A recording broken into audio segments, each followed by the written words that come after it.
হতাশা দূরীকরণের একটা উপায় হচ্ছে আপনার চেয়ে লেস ফরচুনেট যারা তাদের দিকে তাকানো। অলওয়েজই কিন্তু যে কোনো জিনিস নিয়ে হতাশা আসছে, এটা আপনার দুনিয়া হোক, দিনের ব্যাপারের জন্য হোক, দিনের কাজের জন্য হোক, বা অন্য কোনো আপনি রেজাল্ট পাচ্ছেন না, আপনি পাচ্ছেন না। ধরেন আমি কালকেই বলতেছিলাম যে, কালকে নয় শনিবারে যে আসছিলাম, যে মানুষজন কম হয় এখানে হালাকাগুলোতে বিকালে। একজন আমাকে কালাম ভাই বলতেছিলেন যে আসলে না কারণ দেখেন, আমার দেখেন মানুষ কম হওয়াটা আমার কাছে কোনো ফ্যাক্টর না, কিন্তু কাজে লাগতেছে কিনা আমার কথা বলাটা এটা ফ্যাক্টর।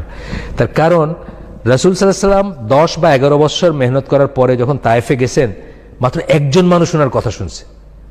আমার সাথে কোনো তুলনা হয় না। উনি 10 বা 11 বছরই করছেন, আমি তো 10-11 বছর ধরে দাওয়াতি কাজ করি না। ধরেন কথার কথা, ওনার সাথে কি আমার কোনো তুলনা হয় না।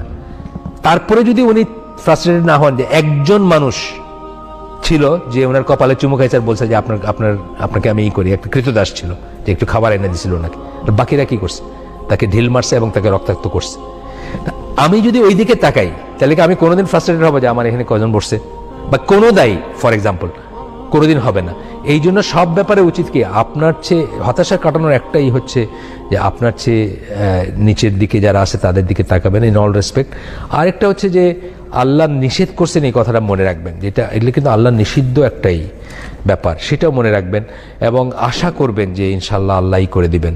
আল্লাহ এসের অতিরিক্ত কাউকে দেন না, মানে যেটুকু বোঝা বহন করতে পারে তার অতিরিক্ত কাউকে দেন না।